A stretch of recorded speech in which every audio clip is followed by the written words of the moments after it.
चरत भिक्खवे चारिकं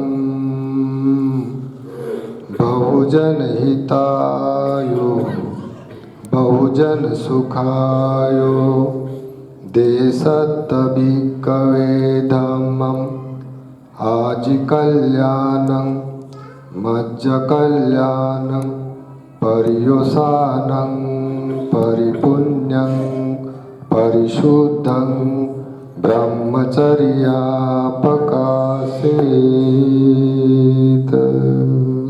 साधु साधु साधु। महाकारुणिक सम्यक संबुद्ध लोकविदु लोक के रहस्य जानने वाले, जिन्होंने सद्धम्म का उपदेश किया, उस धम्म पथ पर चलने वाले आर्य श्रावक संघ, इन तीन रत्नों के प्रति शिरसा वंदना करता हूँ। और इस सभा मंडप में जो भी लोग हम प्रकाशमान हैं, जिसे करणीय कर्म कारण करने के कारण हम जिसके कारण प्रकाशित हुए हैं, उन बोधिसत्व डॉक्टर साहब अम्बेडकर के गुणों के प्रति गौरव करते हुए उनके धम्म क्रांति में समर्पित, और आज पुण्यशिला देवी ने जो भोजन डाल दिया है, विशेष आनंद का पर्व के दिन अन्य लोग इस विहार के उपासक उपासिका, जुड़े हुए श्रद्धावान श्रद्धालु उपासक उपासिका, उनके प्रति मंगल कामनाएं मंगल भावना करता हूँ। और आज जो धम्म देशना दिया भंते प्रज्ञा बोधि जी, उनकी धम्म देशने का अनुमोदन करते हुए हम लोगों को धम्म देशना देने के लिए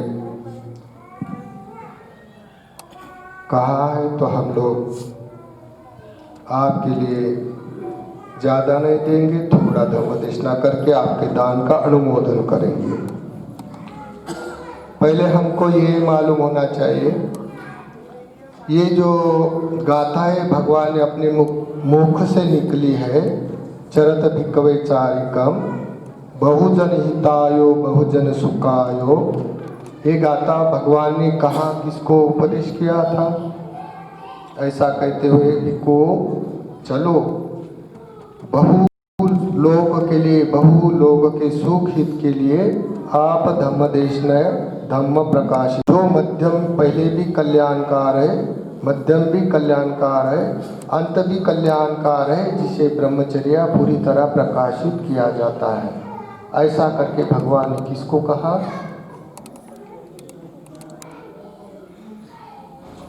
भगवान ने ये गाथा कही 60 भिक्षुओं को लेके। वो जो चित्र मेरे पीछे पड़ा है, 60 भिक्षु कब आरंभ हुए थे? पहले सम्यक संबुद्ध एक, उसके बाद 5 भिक्षु, कितनी संख्या हुई? 6। संसार में ये सबसे पहले 6 भिक्षु आरंभ हुए थे इस अंतराकल्प में, ये बुद्ध के सिद्धार्थ बुद्ध के काल में। उसके बाद 7वां यश नाम का राजपुत्र वाराणसी वाला, और 7वां उनका मित्र, 7वां यश नाम का, और उसके बाद उनके मित्र जो प्रवचित होने के बाद सब के सब उनके मित्र थे, ये सब फटाफट अरंत हुए थे, तो उन मिलाकर 60 संख्या हुई थी। बुद्ध को पकड़कर 61। तो जन्म चक्र परिवर्तन होने के बाद इस काल में जब हम बैठे हैं, ये काल में वर्षवाद होने के बाद के काल में भगवान ने ये भिक्षु के लिए गाथा कहकर भिक्षु को दिशा दिशा पर जाओ और बहु लोग हो जो पुण्यवान उसे धम्म पढ़ाओ करके बोली गई गाथा है। चरत भिक्खवे चारिकम बहुजन हितायो बहुजन सुखायो लोक अनुकंपायो, लोक और हित के लिए कल्याण के लिए है, आप अनुकंपा करो और उसे धर्म बताओ जो कि पहले भी कल्याणकार है, मध्यम भी कल्याणकार है, अंत भी कल्याणकार है, और इसमें ब्रह्मचर्य परिपूर्ण अर्थ संगत प्रकाशित किया जाता है, ऐसा करके भगवान ने कहा था। तो आज दान, पुण्यशिला ने भोजन दान दिया। उनके दान के भाग में, दान के व्यवहार में बोलने से पहले हमारे पास बहुत सारे प्रश्न आए हैं दीपावली के। हर साल तो आते हैं, उधर भी हम महाराष्ट्र में रहते तो आते हैं। ये साल में मेरे पास बहुत सारे लोगों ने बोले, क्या हम दीपक जलाते हैं तो जलाना चाहिए या नहीं चाहिए, ऐसा बोला है मुझे। तो हम मनुष्य होने के नाते जानने वाला होना चाहिए, तब हमको ये समझे कि हम क्या करें। तो आप बताओ, फूल अपने बच्चों को या अपने को फूल देखने के बाद अपने सुख वेदना होती है या दुख वेदना होती है अपने में? फूल देखने से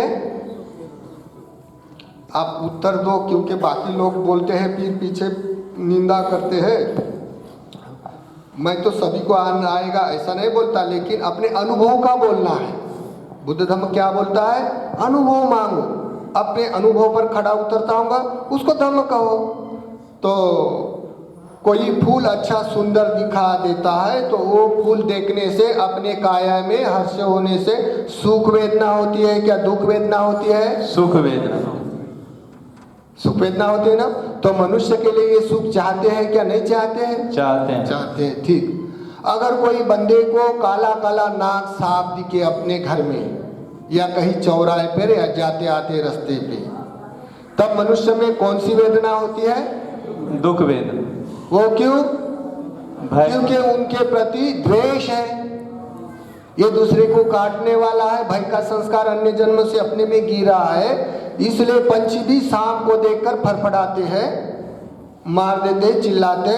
और मनुष्यों को भी सांप देखते हुए फट से द्वेष जागने से दुख वेदना होती है। सांप देखने से कौन सी वेदना होती है अपने काया में? दुख वेदना। दुख वेदना होती है ना। तो जिसको ये सुख और दुख अनुभव होता है उसको धम्म का ज्ञान हो सकता है बोलने का, बोलने के बाद। ये अनुभव है ना, अनुभव की बात। तो देखो, कहीं घर में दीपक नहीं जला, अंधेरा है, अंधेरा है जी, और दूसरे घर में दीपक जलाया जी। तो कौन से घर वाले को सुख लगता है? दीपक जलाने वाले। दीपक जलाने वाले को सुख लगता है ना जी। तो तुम लोग सुख चाहते हैं क्या दुख चाहते हैं? सुख चाहते हैं। ठीक है, ये तो रोज बत्ती जलाने की बात है सबके घर में, है ना। लेकिन विशेष जैसे कि कोई पूर्णिमा हो या अमावस्या हो या बुद्ध जयंती हो या बाबा साहब की जयंती हो या कोई दिवाली का दिन हो या कोई आनंद का पर्व हो या कोई भी मरने का संस्कार हो या जन्म का संस्कार हो, तो लोग दीपक जलाकर पूजा अर्चना करते हैं क्या? दीपक बुझाकर करते हैं? दीपक जलाकर करते हैं ना जी। तो दीपक बोलता है या दीपक जलाने वाले को संज्ञानन विज्ञानन होता है? दीपक जलाने वाले। क्यों? दीपक जलाने वाले को क्यों सुख लगता है? दीपक को लगता है क्या सुख? जी नहीं। वो क्यों? क्योंकि वो विज्ञान नहीं है, उसमें संज्ञान नहीं है, ये केवल वस्तु है। लेकिन जो दीपक जलाता उसको अनुभव में सुख होता है क्या दुख होता है? सुख होता है। जैसे एक दीपक जलाया और जलाने वाले ने आए और बराबर 10 दीपक जलाए, और तो उजाला ज्यादा होता है क्या कम होता है? बराबर ही होगा। उजाला दीपक ज्यादा जलाने से उजाला ज्यादा होता है क्या कम होता है? ज्यादा होता है। तो ज्यादा दीपक जलाने से ज्यादा हर्ष लगता है या कम हर्ष लगता है? ज्यादा हर्ष लगेगा। ये सब आदमी को होता है या कोई हिंदू लोगों को होता है या कोई बौद्ध लोगों को होता है? मनुष्य को होता है। सबके मनुष्य को होता ना जी। बस इतना भर के दीपक जलाने की बात जानो, बाकी रहे तुम्हारे जाति पंथ के अर्थ। कोई लोग अपनी दीपावली मनाते, लक्ष्मी घर में आना चाहिए इसलिए दीपक जलाते, ये उनकी भावना है, ये लौकिक संस्कार है। कोई लोग बुद्ध जयंती को बहुत बड़े 2-2, 3-3 क्विंटल का दीपक जलाते हैं। कितने क्विंटल का? 2-2, 3-3 क्विंटल का घी का दीपक। घनसार दीपेन तमदनसिना, 2-2 क्विंटल 3-3 क्विंटल का घी का दीपक जलाते हैं। तो ये हो गया लोकोत्तरी सभ्यता। लौकिक संस्कृति और लोकोत्तरी संस्कृति, इसमें सुख लगने का तो सबको समान है, लेकिन तुम क्या जानते हो कैसे दीपक लगाकर सुख अनुभव करते, इससे मतलब है। जी। जैसे कोई मनुष्य हो पूजा वंदना करने के लिए राम मंदिर में जाता है, राम मंदिर में दीपक जलाता है, तो उसको सुख लगेगा क्या दुख लगेगा? सुख लगेगा। कोई मनुष्य अपने बुद्ध विहार में आके दीपक जलाता है, अगरबत्ती लगाता है, तो उसको सुख लगेगा क्या दुख लगेगा? सुख लगेगा। दोनों को भी तो सुख लगता है। फिर इस संसार में ये मेरा है, ये तेरा है, ये तेरे जाति का, ये मेरे जाति का, ये जाति पंच ऊंच का है, ये नीच का, ऐसे वाद विवाद किस कारण है? दृष्टि के कारण, दुष्टि के कारण। जितने भी वाद है ना इस संसार में, केवल दुष्टि के कारण। जो लौकिक दृष्टि वाला है वो लौकिक दृष्टि को जान सकता है, लेकिन लौकिक दृष्टि वाला, जो मिथ्या दृष्टि वाला, अहेतुका दृष्टि वाला, नास्तिक दृष्टि वाला, अकरणीय दृष्टि वाला, उच्छेदा दृष्टि वाला, सत्काय दृष्टि वाला, या 62 प्रकार की मिथ्या दृष्टि से पूजा वंदना करने वाला, आत्मा को मारने वाला या ईश्वर बनाने वाला, इस संसार को मानने वाला, ये लोकोत्तरी धर्म को नहीं जान सकता है। इसी कारण दुनिया में यही कारण से वाद विवाद, जाति पंथ, उच्च नीचता होती है, और दूसरा कोई कारण नहीं। इसी कारण आप जो दिन दीपक लगा उस दिन आपको सुख होता है क्या? कोई विशेष दिन कोई भी सुख होता है? विशेष जब पूर्णिमा रहे तो कोई अभी पूर्णिमा के दिन अपने घर द्वार पर दीपक जलाते हैं, तो सुख के लिए ही जलाते हैं ना? जी। जलाने में सुख लगता है क्या नहीं लगता है? लगता है। तो मैं बोलता हूँ दीपक क्या तुम रोज दिवाली मनाओ, सुख ही चाहिए तो जी। रोज लगाओ, बुद्ध के नाम से, आप बाबा साहब के नाम से रोज बड़े बड़े दीपक जलाओ, कितना सुख लगेगा? लगेगा ना? दीपक तो नहीं जलाना आता है, उसका आस्वाद भी मालूम नहीं, धम्म का कुछ कारण है तुम्हें नहीं जान सकते, तो कोई आके निंदा करेगा ये तेरा है नहीं ये मेरा है, तो उसमें कोई मिलने वाला है? नहीं मिलने। जो करे वो अनुभव करे, अनुभव का धर्म प्रकाशित होता है। इसीलिए दीपक जलाने में हर साल झगड़े हुए हैं, कोई कैसे कैसे कहते हैं, कोई किसको कैसे है।